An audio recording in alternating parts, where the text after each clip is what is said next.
আসসালামু আলাইকুম এভরিওয়ান, কেমন আছেন? আশা করি সকলেই ভালো আছেন। তো আপনাদের মাঝে চলে আসলাম আরও একটি ভিডিও নিয়ে। তো আজকের ভিডিওতে আপনাদেরকে দেখাবো মোবাইল ক্যামেরা সাপোর্ট করে না। আমাদের কিন্তু অনেকের মোবাইলে দেখা যায় আমরা যখন ক্যামেরাটা ওপেন করি মোবাইলের সামনের ক্যামেরাটা সাপোর্ট করে না। তো পিছনের ক্যামেরাটা সাপোর্ট করলে সামনের ক্যামেরা সাপোর্ট করতেছে না হঠাৎ করে। তো এই সমস্যাটা কীভাবে আপনি সমাধান করবেন তার পুরো প্রসেসটা আজকের এই ভিডিওতে দেখিয়ে দেবো। ভিডিওটাকে স্কিপ করবেন না, স্কিপ না করে সম্পূর্ণ ভিডিও দেখতে থাকুন, তাহলে বুঝতে পারবেন। তো কথার বাড়াবো না, এখন চলে যাবো ভিডিওর মূল প্রয়োজন। ভিডিওটা শুরু করা যাক। তো মোবাইলের সামনে ক্যামেরা সাপোর্ট করে না বা ওপেন হচ্ছে না, এটা সমাধান করার জন্য আপনি প্রথমে চলে যাবেন আপনার মোবাইলের সেটিংসে। তো আমি আমার মোবাইলের সেটিংসের উপর ক্লিক করে দিলাম। ক্লিক করার পরে এরকম একটা ইন্টারভিউ শুরু করতে একটু নিচে স্ক্রল ডাউন করবেন, করার পর এখানে আপনি দেখতে পারবেন অ্যাপস নামের একটা অপশন আছে, এখানে ক্লিক করে দিবেন। অ্যাপসের উপর ক্লিক করার পর এরকম ইন্টারফেস আবার শুরু করতে এখানে আপনি দেখতে পাচ্ছেন ম্যানেজ অ্যাপস, এখানে আবার পুনরায় ক্লিক করে দিবেন।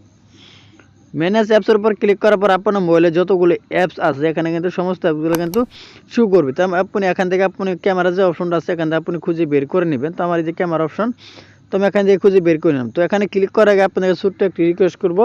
তো আমি একটি ফানি চ্যানেল খুলেছি, ফানি ভয়েস টিম। তো আমার ইউটিউবে সার্চ করলে কিন্তু আমার এই ফানি ভিডিওগুলো আপনারা সকলেই পেয়ে যাবেন। তো সবাই আমার এই ফানি চ্যানেলটি অবশ্যই সাবস্ক্রাইব করবেন। আমার যারা ভালোবাসার মানুষ আছেন তো সবাইকে কিন্তু আমার এই ফানি চ্যানেলটি সাবস্ক্রাইব করবেন। ইউটিউবে এবং ফেসবুকে দুটো জায়গায় সার্চ করলে কিন্তু আপনি পেয়ে যাবেন ফানি ভয়েস টিম। তো পেজটিকে ফলো করে এবং ইউটিউব চ্যানেলটাকে সাবস্ক্রাইব করে আমার সাথেই থাকবেন। তো এখানে আপনি ক্লিক করে দিবেন ক্যামেরা অপশন, এখানে ক্লিক করে দিবেন। এখানে ক্লিক করার পর এরকম একটা ইন্টারভিউ শুরু করে তখন আপনি দেখতে পাচ্ছেন প্রথমে আছে ক্লিয়ার ডাটা, এখানে ক্লিক করে দিবেন। আবারও আছে পুনরায় ক্লিয়ার অল ডাটা, এখানে ক্লিক করে দিবেন। পুনরায় আবার ওকেতে ক্লিক করে দিবেন। ক্লিক করার পর এখান থেকে আপনি উপরে দেখতেছেন স্টোরেজ, এখানে ক্লিক করে দিবেন। স্টোরেজের উপর ক্লিক করার পর আবার এখান থেকে ক্লিয়ার ডাটা, এখানে ক্লিক করে দিবেন। পুনরায় আবারও ক্লিয়ার অল ডাটা, এখানে ক্লিক করে পুনরায় ওকেতে ক্লিক করে দিবেন। ক্লিক করা হয়ে গেলে এখান থেকে বেরিয়ে আসবেন। আসার পর এখানে আপনি দেখছেন অ্যাপস পারমিশন, এখানে ক্লিক করে দিবেন।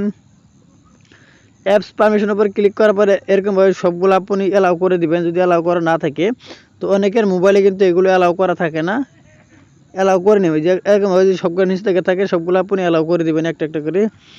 সবগুলো অ্যালাউ করা হয়ে গেলে আপনি এখান থেকে বেরিয়ে আসবেন। তো আমার এখানে 4টা, আপনার হয়তো 6টা 7টা যেটা দেখে আপনি সবগুলো অ্যালাউ করে দিবেন।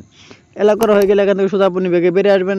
বেরিয়ে আসার পর আপনার মোবাইলটা একদম বন্ধ করে পুনরায় আবার চালু করবেন। তাহলে কিন্তু আপনার এই সমস্যাটা একদমই সমাধান হয়ে যাবে।